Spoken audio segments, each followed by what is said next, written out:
Hai semua, selamat datang, selamat malam dan selamat datang ke rancangan Pillow Talk bersama saya, Iqbal. Okay, so don't forget your pillow. Okay, so hari ini bersama saya akan ada guest istimewa daripada Putrajaya dan juga Seri Kembangan. Okay, apa kata sebelum tu kita tengok dulu VT ini, apa yang berlaku dalam dunia pada hari ini. Okay. Kita tengok dulu video.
Okay.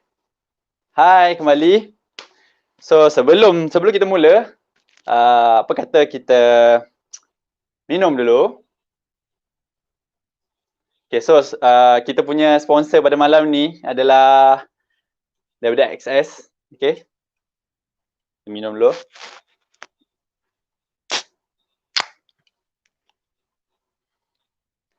Okay, so pada malam ni kita akan ada dua orang guest daripada Putrajaya dan juga daripada Seri Kembangan. Seorang doktor atau dentist, seorang doktor dan seorang lagi merupakan seorang coach di bidang fitness ataupun fitness instructor. Okay, so apa kata kita jemput dulu kita punya tetamu pada hari ni. Silakan.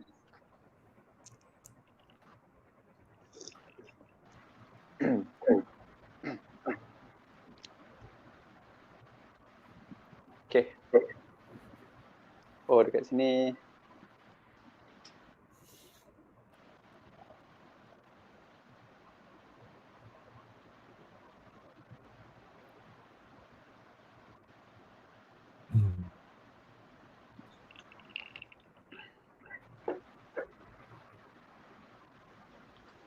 Okay, maaf tadi terputus. Okay, hai. Kita ada kat sini Umay ataupun doktor. Boleh panggil doktor kan, Umay? Boleh. So, Umay merupakan seorang doktor di bidang pergigian ataupun dentist. So, ikutlah. Saya selesa nak panggil Umay. Dan juga kita ada Naji. Naji seorang coach. Coach ataupun fitness instructor lah kan. Okay, so kita panggil coach lah. Okay, so Naji dengan Umay selamat datang. Okay, sebelum tu kita siapa-siapa yang audience kita, penonton, boleh komen kat bawah anda dari mana. Anda daripada KL ke, Selangor, Kelantan, Terengganu, Puchong ke, Brunei, Sabah, Sarawak, boleh komen kat bawah. Komen. Okay, alright. So hari ni sebenarnya kita punya topik kan ke arah topik kita betulkan yang biasa, biasakan yang betul, kan? So sebenarnya topik ni kita tak naklah serius-serius kan, tapi kita nak sembang tentang lebih kepada zon selesa dan zon pertumbuhan lah. Yang mana kita tahu zon setiap untuk kita berjaya sebenarnya kita kena lalu zon pertumbuhan lah. Kita kena keluar daripada zon selesa kan. So sebelum kita nak sembang lanjut, boleh tak guest kita kenalkan diri dulu lah. Mungkin Umay ke? Dr. Umay? Boleh kenalkan diri sikit-sikit. Background, kat mana, orang mana, kerja apa, kat mana semua. Test. Dengar ke suara? Dengar. Dengar. Okay, mana viewers? Mana viewers? Viewers kita ada dekat komen, dekat bawah. Tak, kita orang boleh tengok tak komen? Kita boleh tengok dekat cursor chat kat tepi. Tapi tak apa, nanti saya akan bacakan komen-komen untuk kita punya session komen. Tapi sekarang ni kita punya sesi dulu. Kita biar dia orang duduk tepi dulu. Okay, dah tengok ada ni live komen. Banyak agak. Okay. Okay, kita ni kenal dulu Bismillahirrahmanirrahim. Assalamualaikum warahmatullahi wabarakatuh. Nama saya Umay bin Mahmud. Bekerja sebagai pegawai pergigian di Kementerian Kesihatan Malaysia. Secara spesifiknya di Jabatan Kesihatan Negeri Sabah sekarang ni. Dulu saya pernah bekerja dengan Jabatan Kesihatan Negeri Terengganu di Terengganu selama 2 tahun. Tapi saya dipindahkan di Sabah lah. Saya berasal dibesarkan di Bandar Baru Bangi, Selangor. Tapi sekarang berada di Putrajaya bersama dengan di rumah mertua lah. Di rumah parent isteri. So menghabiskan PKP di Putrajaya. Ya. Okay. So kita dah berkenalan sikit dengan Dr. Umay. So sekarang kita pergi kat coach kita pula. Okay, coach, silakan. Alright, Assalamualaikum, selamat malam, selamat tidur. Okay, selamat tidur sebentar lagi lah. Sekarang kita kena enjoy, okay? Enjoy kita punya pillow talk. Pillow mana pillow.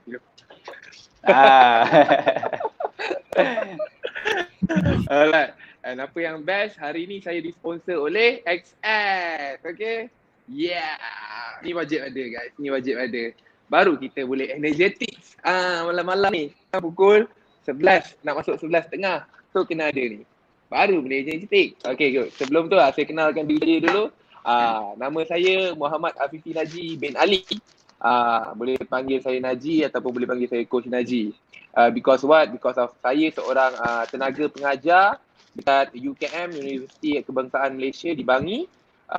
Dan juga seorang fitness coach dan juga seorang terapis bagi saya punya company sendiri, Naji Fit Life, and juga seorang student di Universiti Malaya untuk degree, and then lagi juga seorang atlet strongman dan juga Empa Chakra. Itu antara sedikit bio saya lah. Alright. Okay, alright. Panjang bio coach. Jela-jela. Kalau buat resume tu. Kau tu tak buat resume kan? Kau tu buat bisnes. Yeah. Okay. So, kita okay, so kita mula dengan ni lah, Dr. Umay. Mungkin kita kita start mula soalan sikit lah dengan Dr. Umay. So, adakah Dr. Umay bekerja di frontliner untuk sekarang ni, COVID ni? Sebenarnya dalam kita orang punya bahagian pergigian, di spesifik di tempat saya lah, kita tak terlibat secara langsung lah, tapi terlibat secara tidak langsung. Kita macam membantu menghasilkan PPE lah ataupun personal protecting equipment yang face shield kita buat. Tetapi dalam masa yang sama kita buat juga, kita treat patient lah, tapi kita ambil patient-patient yang emergency patient je lah, terutama dalam dental lah, tapi kita tak buat lagi lah sampai throat swab apa semua tu. Dia tak jaga pusat kuarantin lah. Tapi secara general, kalau dalam bidang pergigian ni ada yang jadi frontliner juga, terutama sekali dekat Klang Valley lah, dekat Selangor dengan KL. Mana-mana pegawai pergigian yang bekerja di daerah tu, dia akan membantu menjaga pusat kuarantin dan akan ambil throat swab jugalah. Tapi dekat Sabah dia tak ada lagi yang pegawai pergigian yang dipanggil untuk menjadi frontliner lah. Jadi kita membantu secara tidak langsung je. Kita bagi PPE dan kita treat patient kita lah. Kadang-kadang ada juga patient-patient yang di ward yang ada positif COVID tapi di refer dental sebab dia ada masalah pergigian kan. Jadi kita kena datang ke ward dan kita kena tengoklah apa masalah gigi dia. Jadi ada yang bertugas sebagai frontliner yang betul-betul front dan ada juga yang terlibat di belakang je, di belakang tabir je. Tapi kita masih je lah. Faham. So maknanya sebenarnya Dr. Umai in a way sedang berkhidmat lah juga. Maknanya tidaklah work from home ke kan? Tidaklah duduk rumah, lockdown ke, tak kan? Kalau lagi bahagian pergian, kita ada satu perkeliling, kita keluarkan satu jadual lah, kita buat jadual bergilir lah, ada juga yang work from home juga. Jadi seminggu dalam masa PKP, contoh PKP 2 minggu kan biasanya, seminggu akan kerja, seminggu akan cuti. Jadi kita tak nak dalam klinik tu terlalu ramai staff lah untuk kita buat COVID ni. Jadi ada dalam masa sebulan tu saya akan kerja dalam seminggu. Tapi sekarang ni saya bercuti lah. Kalau tak saya buat di Sabah lah sekarang. Yang cuti sebab tengah menunggu ni lah, isteri saya nak bersalin. Okay, dengar tu. So sebenarnya isteri doktor ni tengah expecting. Bila due? Dia dah 37 minggu, mungkin lagi 2 minggu. Biasanya dia minggu keempat. Okay, so doktor punya wife pun doktor juga kan? Doktor Farah. So dia tengah tunggu InsyaAllah anak dia bakal dilahirkan. So mungkin anak dia akan jadi dream yang baru lah untuk pasangan ni. Pasangan doktor. So okay, so back pada coach kita. Coach. Tadi coach kita kan dia kenalkan diri dia banyak macam-macam tau. Dia punya career dia kan, kejaya dia. So macam mana coach melalui PKP ni, macam mana dengan career coach bekerja ke ataupun frontliner juga ke, macam mana? Tetap formal pula ni kan, macam formal pula. Okay. Tak apa. It's okay. No problem. Kita santai-santai formal ke apa ke, kita yang penting kita kena enjoy. Okay. Alright, good. So based on question yang Iqbal tanya saya tadi, which is saya duduk kat rumah ke ataupun jadi frontliner, my answer is stay at home, stay safe. Okay.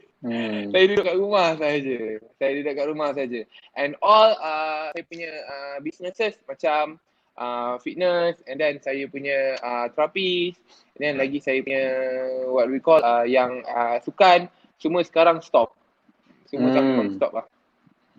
So technically zero income lah.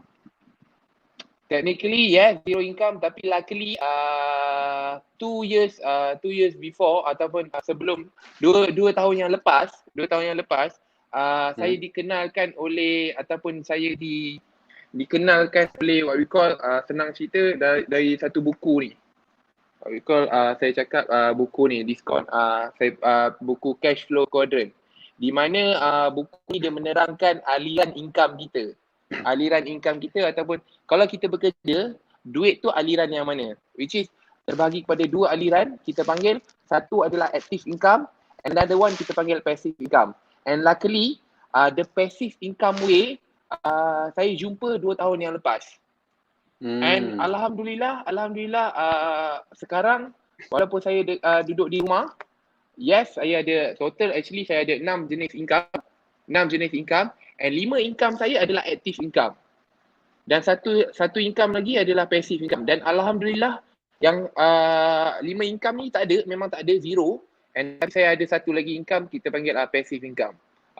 That is alhamdulillah saya jumpa this opportunity 2 tahun lepas, and saya sangat-sangat bersyukur about this opportunity.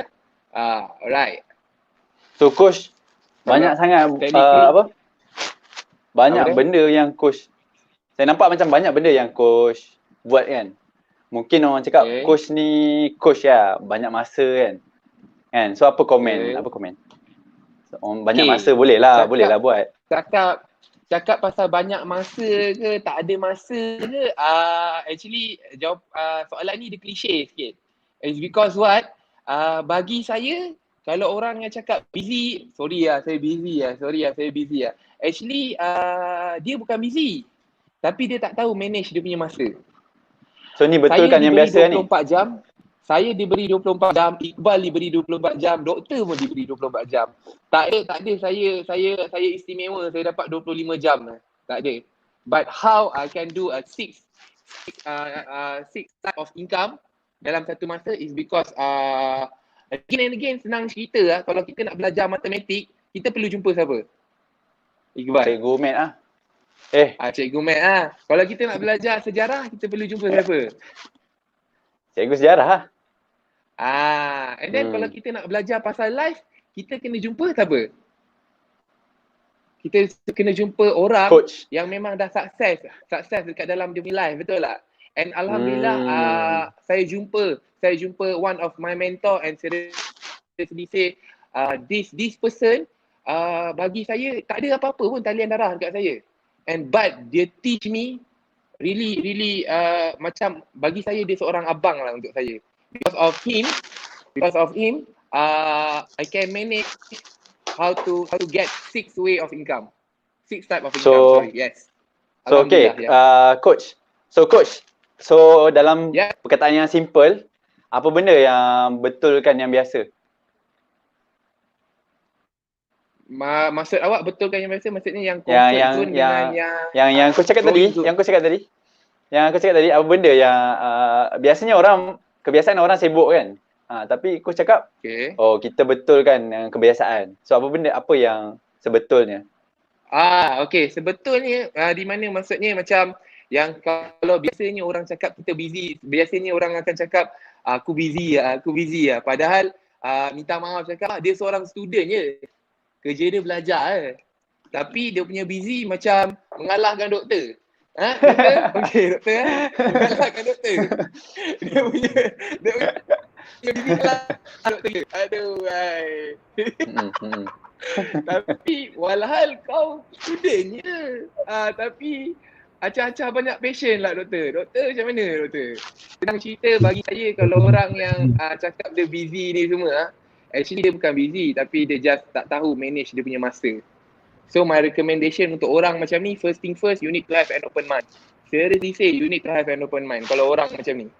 Kalau minda dia tertutup, seriously say, peluang datang daripada langit ketujuh senang cerita, malaikat datang menyamar jadi seorang manusia, seorang umat, datang tunjuk dekat dia, tapi sebab otak dia tertutup, memang dia takkan pernah nampak punya peluang. So again and again, about this person, please have an open mind. And then second, just be a good student. Be a good student dekat siapa? Dekat orang yang tunjukkan anda peluang. And how to be a good student? Very simple. Just listen and follow. Itu matlamat saya, apa yang saya pegang lah. Itu apa yang betul lah. So tu apa benda yang sepatutnya lah kan kita buat. So okay. Tu kita dah satu round dah dekat betulkan biasa. So doktor, doktor, kita nak tanya sikit doktor.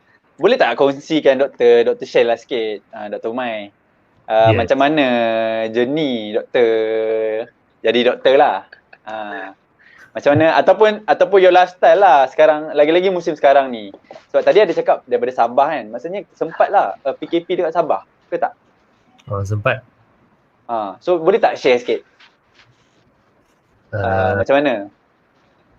Tak, yang PKP tu ke yang student tu apa tadi?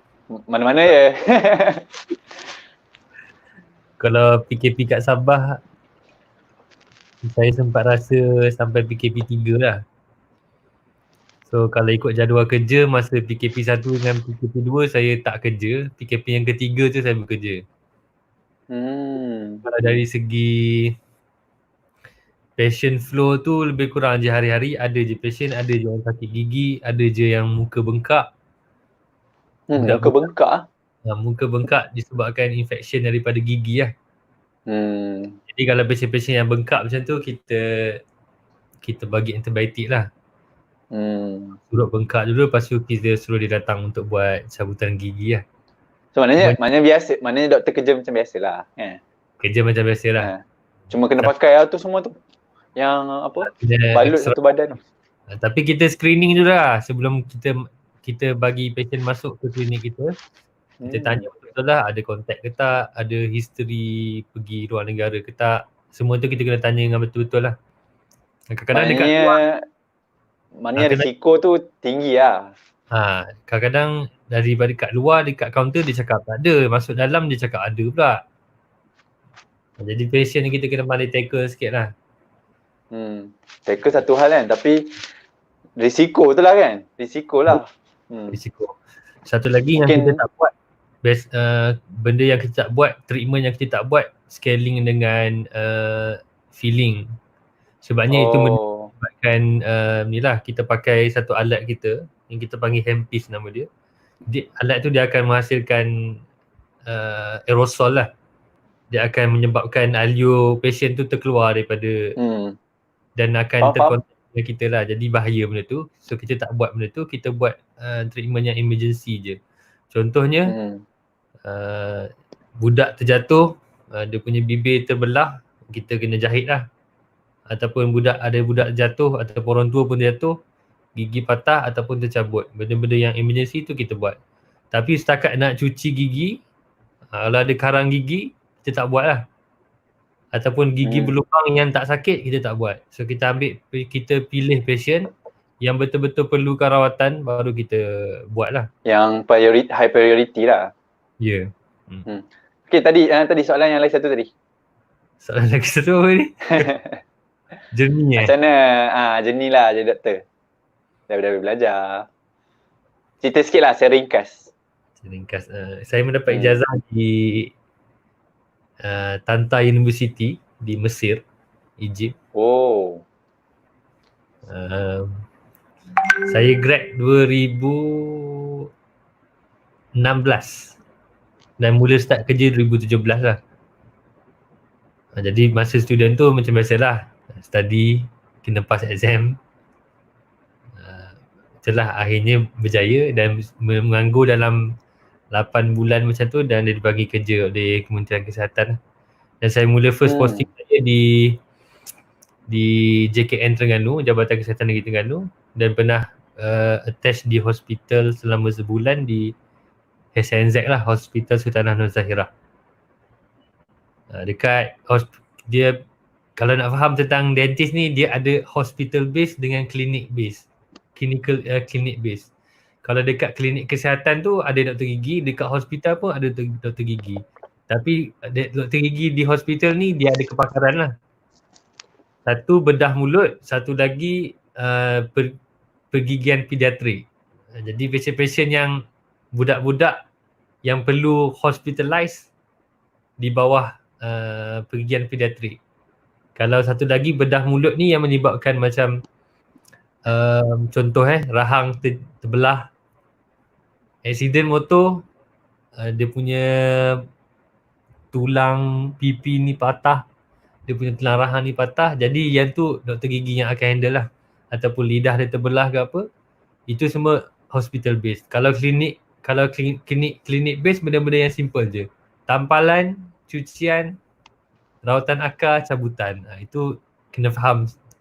Itu dari segi bidang kita lah secara general dan ada basicnya. Kalau kat klinik sebenarnya ada kepakaran juga. Tapi kepakaran kat hospital biasanya ada 3 ataupun 2. Satu bedah mulut, jabatan bedah mulut, pergigian pediatrik, satu lagi oral pathology yang study tentang penyakit di dalam mulut.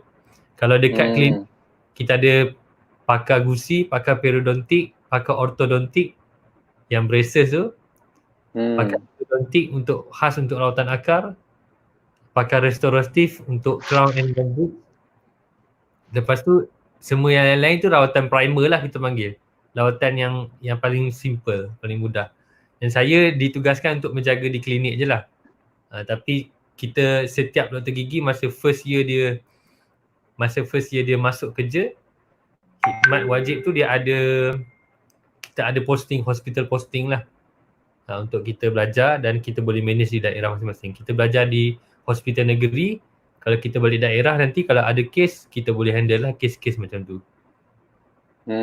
Okay. So ni doktor, ada tak dalam journey menjadi doktor ni kan, daripada belajar, sebab kita kenal kan daripada kecil sebenarnya kan. So sebenarnya Dato' Umai dia dah melalui fasa dia dah grow very macam mana dia telah melalui fasa perubahan lah, daripada belajar, daripada kan kita kena menganggur lagi lah apa semua kan. Lepas tu dah kerja, lepas tu kahwin, lepas tu kena tinggal isteri semua kan. Pisah pergi Sabah apa semua. So apa benda yang Dr. Umai boleh ni lah share lah, apa benda yang what makes you change lah, ataupun benda yang keluar dari comfort zone. Daripada dulu mungkin you rasa comfort kan, tapi you need to push yourself keluar daripada comfort zone tu, yang kena ubah benda-benda yang kebiasaan kita you buat. Ada tak benda yang you boleh share? Okay. Ini macam macam cabaran dalam hidup lah kan? Challenges lah basically. Sebenarnya tak tahu dah macam mana nak cakap lah. Kalau macam saya, apa yang ditetapkan atau kodok-kodar yang ditetapkan dan ditulis oleh kita, kita lalu je benda tu dengan hati yang terbuka lah. Kita rasa benda ni yang terbaik untuk kita. Contohnya saya terpaksa berjauhan dengan isteri di Terengganu dan juga di Sabah. Kita tak tahu, kita tak memilih sangat. Maksudnya apa yang ditetapkan oleh Allah ni kita terima dan kita cuba lalui benda tu dengan hati yang terbuka dan kita cuba selesaikan masalah. Contohnya mungkin saya masa baru-baru kahwin, saya kena duduk berjauhan lah dengan isteri, tapi mungkin kita tak boleh sama macam pasangan-pasangan yang lain kan. Hidup bersama, pergi kerja sama-sama, breakfast sama-sama, lunch sama-sama. Tapi kita kena lalui benda tu dengan cara kita sendirilah. Mungkin kita boleh video call malam-malam, kita message. Benda-benda tu kita kena handle sendiri dan lama-lama dia akan rasa okey. Mula-mula mungkin kita rasa macam janggal lah, macam awkward. Sepatutnya pasangan yang baru kahwin duduklah sekali kan. Tapi sebab mungkin itu yang terbaik untuk kita, Allah dah susun yang terbaik. Jadi kita lalui je benda tu, tapi kita kena ada satu jalan keluar dan kita kena cari penyelesaian dia lah yang terbaik. Kena bincang dengan pasangan hidup lah. Sebenarnya kat Terengganu tu saya dah rasa satu cabaran lah. Tapi tambah sebenarnya dapat mencabar lagi apabila saya ditransfer ke Sabah lah. Sebenarnya di Terengganu saya sebagai pegawai kontrak je. Tapi selepas 2 tahun dinilai dan alhamdulillah saya ditawarkan untuk mendapat tingkat tetap di kerajaan dan saya dihantarkan di Sabah lah. Itu bertambah mencabar lagi lah, makin lagi jauh dan juga merentas lautan kan. Kalau di Terengganu dengan kejayaan merentas lautan. So okay lah kalau Dr. Umai diberi pilihan lah, sebab you are going through tough punya situation kan, kena terpaksa di luar kebiasaan kan. Orang lain boleh lepas kahwin boleh sweet-sweet duduk satu rumah apa semua, balik kerja boleh jumpa kan. So ini macam kita what if lah. So Umai what you rasa you sanggup buat lah untuk you dapat balik time dengan your family? Apa yang you sanggup buat? Maybe ada terfikir tak? Macam ni pun nanti akan ada baby kan. So ada tak benda-benda yang you think you sanggup buat semata-mata nak dapatkan some time dengan diorang, sehari ke dengan diorang. So ada tak benda-benda yang terfikir dalam fikiran? Setakat ni selepas bincang dengan isteri ada kita orang plan untuk hidup di Semenanjung lah. Itu setakat ni lah. Tapi sekarang ni isteri saya pun dia tengah menunggu, nanti dia akan ada penilaian juga untuk kelatihan tetap. Tak tahulah. Sekarang ni tak ada plan lagi. Sekarang ni tunggu dia lah. Setakat ni plan saya ada apply untuk ke universiti lah. Bekerja sebagai pegawai di universiti. Contoh UiTM, UPM, UKM ada kosong dan saya dah ada apply lah benda tu. Okay. So okay lah. Maknanya doktor, yelah kita pun sentiasa mencari solution lah kan. Tapi okay. So okay, kita next pergi dekat coach pula. Coach ada lagi tak? Lama kan coach tunggu. Ya. So kalau kita perasan lah tadi kan coach. Coach perasan tak? Sebenarnya belajar sampai apa dia? Okay boleh. Tadi perasan tak? Sebenarnya nampak macam ada persamaan situation tau. Kan? Coach dengan doktor. Coach pun terpaksa meninggalkan your loved one kan. Sebab coach nak cari duit kan. Betul tak? Setuju tak? So boleh tak coach share sikit lah your own experience lah yang boleh kita share dengan audience. Apa benda yang you kena sacrifice, apa benda yang you cari solution macam mana dan sebagainya. Boleh tak share sikit apa pengalaman? So maksudnya daripada challenging saya, lepas tu macam apa mana yang you buat manage untuk kawal situation lah. Okay, good. Soalan ni kalau nak diterangkan, satu hari habis. Pendek kan? Try pendekkan lah. Kang dah lah, nama kita pun Pilo kan, terus terlelor ni kan. Tertidur terus. Okay, good. Senang kita, okay. Challenging bagi saya dia terbagi kepada banyak benda. First thing first, kadang-kadang minta maaf cakap, kadang-kadang pasangan kita adalah challenging untuk kita. Itu first. And second, persekitaran, which is the persekitaran kita lah, adalah challenging kita. Which is kalau macam saya cakap saya ada banyak buat kerja kan. Which is kalau daripada UKM, saya habis dia mengajar dekat UKM, lepas saya terus ada klien saya punya fitness. Which is daripada UKM saya terus kena pergi ke PJ. And dia punya travel tu you boleh bayangkan kan. And then lepas tu kadang-kadang tiba-tiba jam lah apalah. And benda tu challenging juga. So first bagi saya pasangan, lepas tu persekitaran, dan kadang-kadang circle kawan-kawan kita, circle of our friends. Tapi how macam mana saya manage benda ni, saya diajar oleh saya punya mentor, which is kita kena faham apa itu ABC, apa itu AOC. Very simple. What is ABC adalah area beyond control. AOC adalah area of control.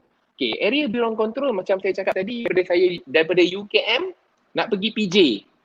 Waktu tu pukul 5 pula. Waktu tu pukul 5 pula. And faham lah. Kalau bukan PKP lah. Kalau bukan PKP dia punya jam sedap. Dia punya jam sedap. Ambil pula roti bakar. Memang milih. Dia punya jam tu boleh duduk sampai malam. Dia punya jam ambil roti bakar, letak cheese. Memang meleleh lah.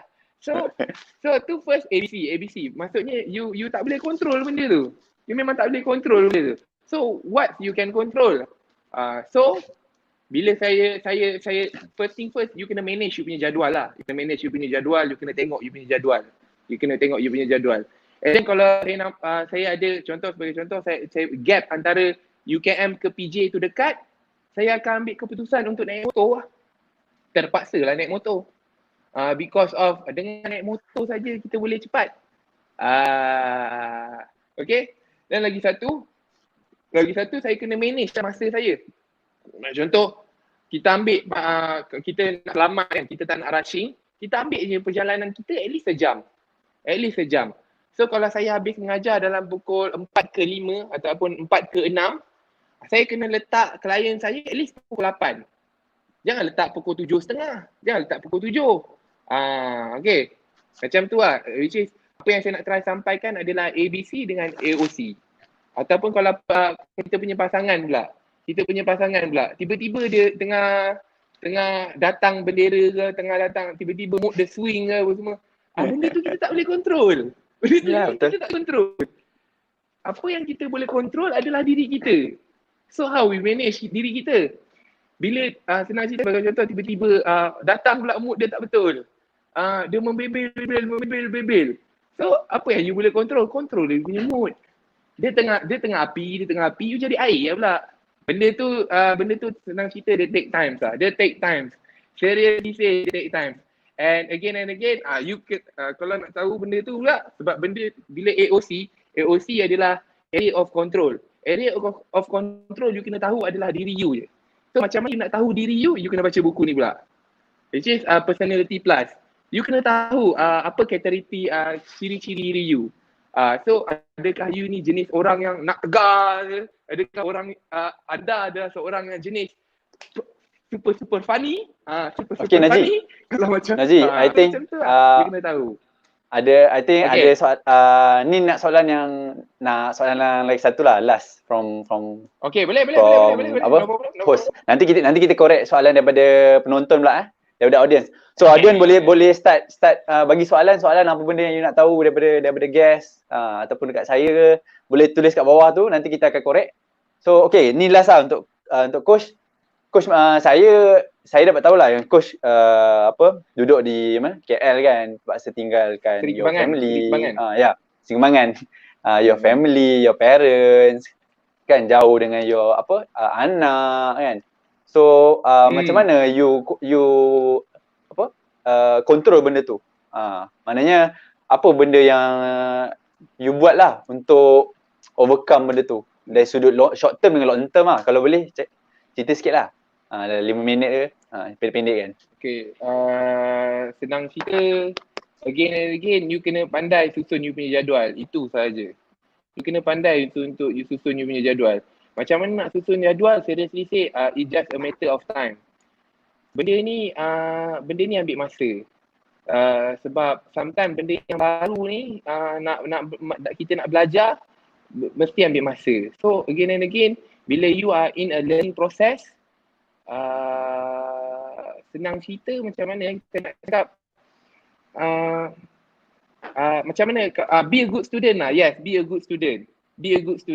Sebab awak dalam learning process kan, untuk nak belajar macam mana nak manage you punya time apa semua.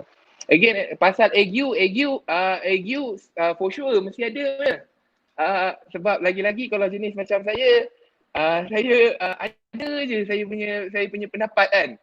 Tapi again and again, you kena think back lah. Fikir balik sebelum you bercakap, sebelum you bertindak, you kena fikir balik. And susun jadual di mana kalau dalam seminggu tu at least kena ada set lah untuk family, untuk anak, untuk pasangan. Jangan satu minggu kau buat bisnes, satu minggu kau cari duit. Jangan lah.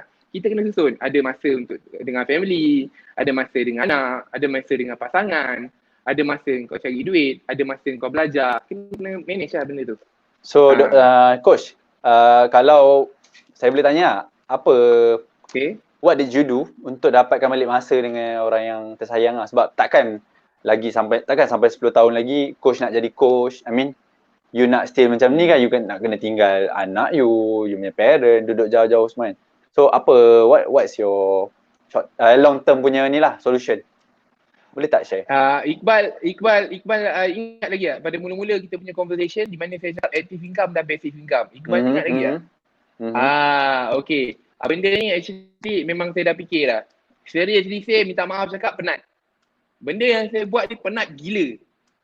Bila saya PKP habis saya bagi tahu rutin saya. Subuh saya bangun mesti pukul 6. Bangun mandi pukul 6.30 saya bangun subuh. Habis subuh saya terus gerak. And then saya akan balik rumah for sure saya akan balik rumah pukul 12 malam.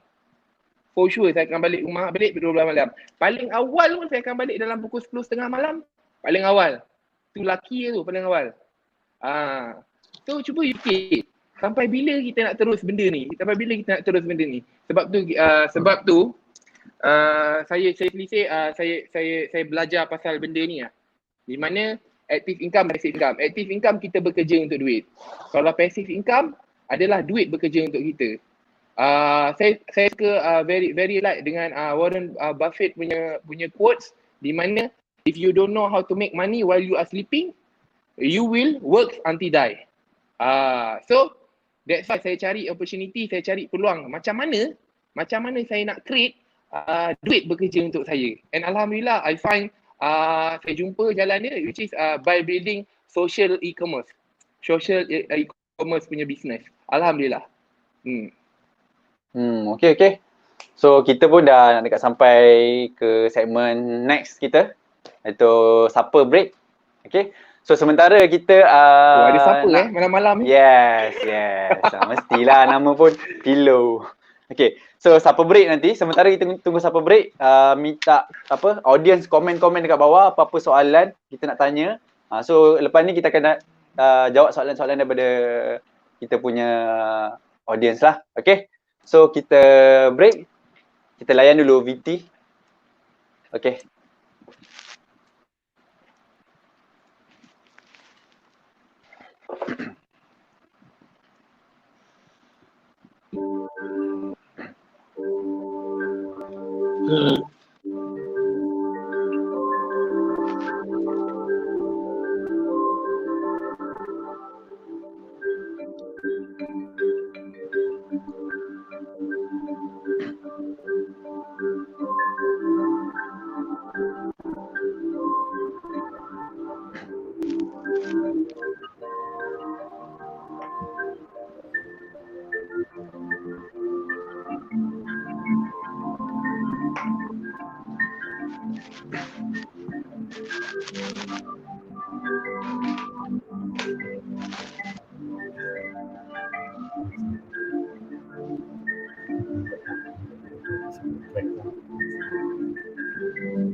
Okay, alright. Kita kembali balik. So kita ada lagi last segment ni untuk soal jawab.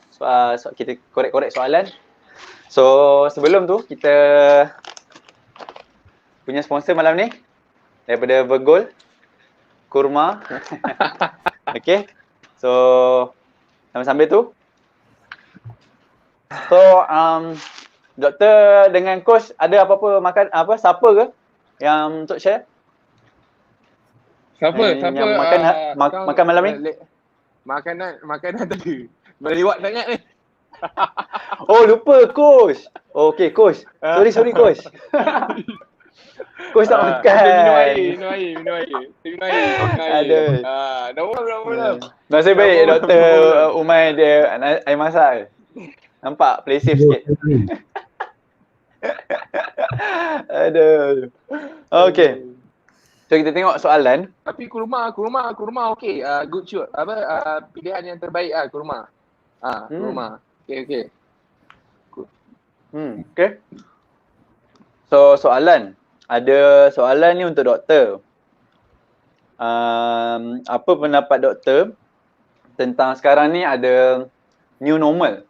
Lepas kita akan habis PKP ni ataupun sekarang ni pun dah ada new normal. So apa pendapat daripada segi perubatan punya point of view ataupun soalan yang lebih kurang sama. apa impact new normal ni dekat doktor sendiri dan juga kedokteran kedokteran doktor seterusnya. Maknanya for future career lah lebih kurang. Ya, betul. Ada tak? Ni what comes to your mind lah. Sebenarnya susah juga kita nak terima new normal ni sebenarnya. Kan? Betul? Daripada dulu kita contohlah lepak pergi mamak pergi restoran ramai-ramai ke apa kan. Sekarang ni semua benda tak boleh lah. Lepas tu PM selalu cakap dan dia cakap towards a new normal lah. Jadi kalau dari skop kesihatannya kita ambil je apa yang KKM sarankan dengan apa yang DG Dr. Hisham tu selalu cakap, InsyaAllah. Kena ingat yang dia selalu cakap tu, yang 3C tu, kita kena avoid 3C, kita elakkan 3C, iaitu first C yang pertama ialah confined space. Kita elakkan duduk di tempat-tempat yang tertutup. Tu first C. Second C ialah kita avoid pergi crowded places. Sebab tu yang sekarang ni PKPB kan. PKP bersyarat tu ada benda yang dia tak buka lagi. Contohnya macam wayang dia tak buka kan, club apa. Masjid pun dia tak buka sebab itu boleh menjadi satu tempat yang crowded places. So elakkan confined spaces, crowded places. Satu lagi ialah close conversation. Kalau kita nak berjumpa dengan kawan tu, jangan cakap dekat-dekat sangat sebab boleh berlaku droplet tu kita masuk ni lah, boleh jadi infection lah kalau orang tu ada virus. Lepas tu 3C. Satu lagi yang Dr. Hisham tu selalu cakap, 3W. Wash, wear dengan worn. Sentiasa bersihkan tangan, sentiasa mandi, setiap hari keluar mandi, jaga kebersihan dan pakai wear, pakai face mask. Cuba untuk pakai, kalau kita treat patient, pakai PPE lah. Pakai face shield. Lepas tu worn. Worn ni kita tegur lah kalau macam ada orang yang dekat dengan kita bagi amaran dekat orang. Jadi itu 3W dan 3C. Kita setakat ni kalau nasihat saya, ikut je apa yang KKM sarankan. Follow KKM punya page, FB page, dan memang saya setiap hari saya tengok lah video yang press conference tu lah, kita up to date lah dengan kes-kes COVID. So maknanya doktor cakap ni untuk pada perspektif kedoktoran lah kot kan. So you just follow the rule and guidelines yang ditetapkan lah. KKM sarankan. So untuk ni personal ni tadi untuk impact untuk personal punya ni ada tak?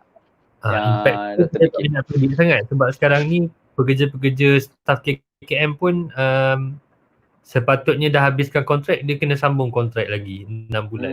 Jadi mungkin ada sebab benda ni lah. Sebabkan COVID ni saya pun tak nak predict sangat. Adik saya pegawai farmasi disambungkan kontrak 6 bulan. Sepatutnya dia dah habis kontrak dalam bulan Mei ni. Bukan lagi staff. Okay, faham. Maknanya ada certain cases yang dilanjutkan kontrak dan ada juga yang dibatalkan kontrak juga kot. Tapi mungkin bukan bidang kedoktoran lah. Sekarang ni memang dia lain lah. Sampaikan pegawai pergigian pun dipanggil untuk menjadi frontliner kan. Jadi sekarang ni memang short of staff lah. Sebab tu dia panjangkan kontrak staff KKM. Semua jenis jawatan, pegawai pergigian, pegawai perubatan, dan sekarang ni memang kalau pegawai perubatan yang baru dah ada habis, kita panggil HO, dia dah habis dan dia terus automatik kena jaga COVID ni. Kena jaga specialize dalam COVID ni, kena jaga pusat kuarantin, kena jaga ward COVID. Jadi maksudnya memang staff tu memang kita perlukan untuk kita lawan COVID ni je. Faham? Dalam untuk saya nak predict juga, maksudnya doktor-doktor baru yang baru daftar, baru habis belajar ni, kita tak tahu macam mana. Mungkin dipercepatkan ke ataupun di hold, kita tak sure lah. Faham? So dia macam kontradik lah dengan sebelum ni kan. Situasi sebelum ni doktor-doktor agak saturated kan, kena tunggu nak masuk kan. Tapi ni macam terbalik pula kan. So okay. Okay. So Najib ada kat situ tak? Okay. So ni ada soalan. Ada soalan macam apa maksud yang betulkan daripada biasakan yang betul, betulkan biasa. Tu maknanya macam itulah tadi new normal tu. Sebab keadaan sekarang ni kita dah kena keluar dari zon selesa ataupun kita dah kena bersedia untuk berubah. Kan? Setuju tak? So contoh ini apa yang saya tak dengar. Maaf tak minta maaf. Tak ada. Sekali. So ni apa yang saya ni apa yang saya dapat daripada pemerhatian kan. So mungkin dalam dekat dunia ni mungkin about more than 40% of employment akan terpaksa pupus kot dalam selepas PKP ni. So mungkin kita hari ni kita duduk dalam lockdown, tapi kemungkinan keluar je ni kita punya kerja tu dah memang tak ada dah. Lebih kurang macam tu lah. So kalau kita tak berubah sekarang, so dia mungkin nanti memang kita akan terpaksa, I don't know. Sebab tu betulkan yang biasa, biasakan yang betul. Macam tu lah, tu maksud dia. Okay, so tu menjawab soalan tadi lah. Tapi daripada guest sendiri kan, daripada coach, daripada doktor, ada tak soalan yang korang nak tanya lah? Sesama sendiri ke, kita ke? Saya ada benda saya nak cakap based on kalau yang macam awak cakap tadi, di mana Iqbal, kalau Iqbal cakap takut nanti habis dia PKP ni, sambung je kerja, tak sampai sebulan lepas tu kena buang kerja, betul? Okay. Dia tak buang kerja sangat. Kerja tu sendiri dah tak ada dah. Dah tak diperlukan dah. Kerja tu dah tak diperlukan. Okay. Benda ni di mana I really like because of saya nak tanya Iqbal lah. Iqbal, kereta ada berapa tayar Iqbal? 4. Kereta Mr. Mr. Bean ada 3. Kereta ada 4. Okay. Are you serious? Kereta ada 4 tayar? No. 5. Mana 4? Yeah, setuju tak kalau kita cakap 5? Kenapa ada 5 Iqbal? Iqbal rasa? Spare lah. Sebab senang cerita. backup. Senang cerita actually sama dengan kita punya income. Sebab tu saya walaupun at the age of actually I am just 24 years old, but I realise this thing. Saya nampak this thing. Seriously say, dulu saya sentiasa, I was a former national athlete yang saya bila former national athlete di mana kehidupan saya bangun pagi sarapan, lepas sarapan training satu hari untuk pagi punya session je 3 ke 4 jam training saja dekat gym. Lepas tu habis dia training, lunch, habis je lunch tidur, petang sambung balik training. Petang training balik, sama juga 3 ke 4 jam. Tu rehat, kadang-kadang malam you meditate, kadang-kadang ada sesi counselling lah, kadang-kadang you ada, senang cerita, life saya dulu, apa yang saya tahu buat benda tu je. Keliling.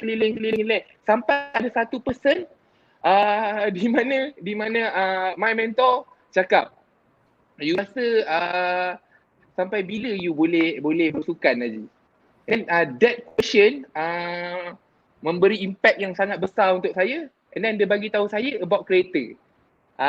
Di mana actually seriously say right now is 2020 and kalau kita tahu sekarang adalah di dalam era 4.0 and insya-Allah tak lama lagi dah nak masuk pun 5.0. Di mana 5.0 era 5.0 dekat Jepun dah nak mula lah. Kita je. And sekarang pun actually dah nak start dah. Di mana 4.0 kalau kita cakap, setuju tak dengan saya, sekarang kita dah lama tak pergi Maybank. Dah lama tak pergi ATM. Because of what? Because of semua online. Atau antara contoh 4.0. So senang cerita, sekarang adalah 2020. Sama juga dengan kita punya income. Kita tak boleh mengharapkan dekat satu income.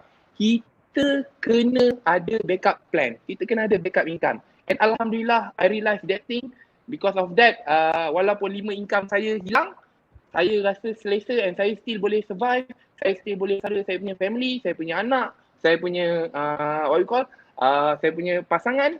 Saya mesti boleh bagi dia orang duit belanja because of one income ni. Di mana passive income, and I build this already bila 2 tahun lepas. And alhamdulillah, syukur alhamdulillah. I faham about backup plan senang cerita. Ada soalan last tadi. Kita ada lagi few minutes. Ada soalan last tadi untuk kita semua. Okay. Tu. Okay. Macam mana impact COVID ni pada generasi muda? I think coach dah jawab sikit dah tadi kot. Mungkin dah ada perspektif sikit kan tadi. Yes, So betul. doktor macam mana? Mungkin kita boleh dengar doktor. Dengar doktor. Sebab doktor pun muda kat ni. Soalan untuk siapa? Macam mana impact pada generasi muda? Effect dia. Impact untuk generasi Impact muda. Bagus ke ataupun Impact. depression ke? Sebab kalau tak bagus kadang-kadang bahaya ni, depression. Tanya dia ikut kepada jenis. Kita tengok apa? Ataupun mungkin saya boleh bantu doktor. Kalau budak-budak tadika atau budak sekolah rendah mungkin lain efek dia. Dan remaja yang ataupun student universiti sekarang mungkin lain. Universiti talking about university. Tak apa, mungkin minggu depan kita boleh sambung lagi. Kita punya bincang pasal universiti ni. Kita tengok siapa yang pula guest kita. Rasanya kalau efeknya dekat budak-budak tadika dengan sekolah rendah kot. Sebab dia mungkin betul. Duk cikgu-cikgu yang nak menyampaikan tu mungkin susah sikit. Tapi yang kalau macam student university mungkin okey sikit dari segi online classes. Tapi kalau macam budak-budak sekolah rendah dengan tadika, parents kena take responsibilities lah untuk menyampaikan education tu. Itu generasi muda yang kita lah. Maknanya pembelajaran pun agak terganggu lah. So itulah mungkin saya rasa lah, ni macam Najib cakap tadi, kita akan proses industri 4.0 ni akan lagi cepat nak pergi 5.0 sebab kita pun terganggu education. Mungkin akan cepat untuk orang nak belajar lagi mungkin, I don't know. Kan? So, tak apa, mungkin kita pun dah sampai ke penghujung. Okay, so thank you. Ni ada lagi soalan ni. Boleh ke kita seminit seorang lah? Ni last ni, the best ni soalan ni. Seorang seminit. Boleh. Tiga minit lah. 3 orang. Okay, kita last penutup. Kita bagi doktor dulu kot. Penutup. Mana soalan dia? Soalan dia, where do you see yourself in the next 1 to 2 years? Ini berkaitan dengan COVID juga ke macam mana? Tak kisah.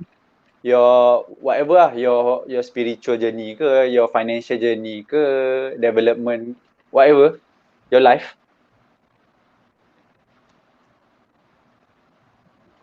Okay, kejap. Jangan fikir. Okay, mungkin coach dulu. Seminit. Coach, boleh kita pass kat coach? Coach. Boleh? Okay, back to soalan Coach Farazul, which is where do you see yourself in next 1 or 2 years? Soalan ni seriously say I really like because of he are talking about my dreams. Which is seriously say next year saya akan quit this 5 job. And I akan stay with one income, which is my social e-commerce income. And then this is what is the best, is a passive income, and di mana saya buat kerja saya dapat duit, saya tak buat kerja pun saya dapat duit. That is the best. And seriously say start from next year saya akan fokus balik dekat saya punya mungkin lempar cakra, but what is the best is saya tak mengharapkan dekat MSN Maju Sekian Negara ataupun Institut Sekian Negara, sebab saya akan travel dekat Europe and training dekat with my senior, which is Ifan Syamsuddin, right now ranking number 1 Malaysia. Saya akan travel sendiri, guna duit saya sendiri and train dekat sana untuk fight SEA Games next year. Next year ada SEA Games. Okay, alright. So ni within 2 years tau. Within 2 years ni maknanya coach, 2 years you are really working hard for it kan? Wow. Serius. Yes. Meremang yes, eh. yes. Okay, so Yes. doktor boleh. Sebab tu saya happy dengar soalan ni because of he Okay. asking about my dream. Okay, doktor. Okay. Okay, where do you see yourself in the next 1 or 2 years? Saya rasa saya kekal sebagai doktor gigi lagi lah. Bukan macam coach lah. Kita masih bekerja lah. Mungkin saya akan terus kita mantapkan lagi lah ilmu, dan ilmu tu terlalu luas, banyak lagi benda-benda yang kita belajar. Dengan baik experience juga, dengan jumpa passion, kita boleh belajar juga, dan kita bersama dengan orang-orang, dengan senior kita dan dengan doktor-doktor pakar, mungkin kita boleh kembangkan lagi ilmu kita. Itu dari segi kerja. Dari segi family, mungkin saya nak lihat macam mana hubungan, nak eratkan lagi lah hubungan dengan isteri dan juga family lah kot. Nak bagi lagi lah, kita perbaikilah hubungan. Okay. Itu je. So basically on your self development lah, kan? Self development. Okay. Alright. So nak host pun nak kena share juga ke? Macam kita cakap tadi 3 minit, right? 3 minit, seorang seminit. Okay. So kalau macam saya lah, dalam masa 2 tahun, setahun atau 2 tahun tu terlalu pendek lah. Ataupun bagi saya, masa tu lagi in next 2 years, I see myself still struggling building my future lah. Saya masih lagi dalam masa 2 tahun akan datang, saya masih struggle untuk membina future saya lagi 10 tahun lah. So itulah. Dan mungkin saya akan lebih struggle daripada hari ni lah mungkin. So that because lagi next 5 to 10 years saya ada my own lifestyle yang saya nakkan lah, saya impikan. Okay, so tu daripada saya lah. Okay, alright. So thank you so much semua guest kita hari ni. Thank you for your time. Thank you. Hopefully semua audience dapat benefit hari ni. Okay, thank you. Jumpa lagi minggu depan bersama saya, Pillow Talk. So bring your own pillow, don't forget. Okay, same time, same place. Okay, see ya. Thank you. Okay, bye-bye. Bye-bye.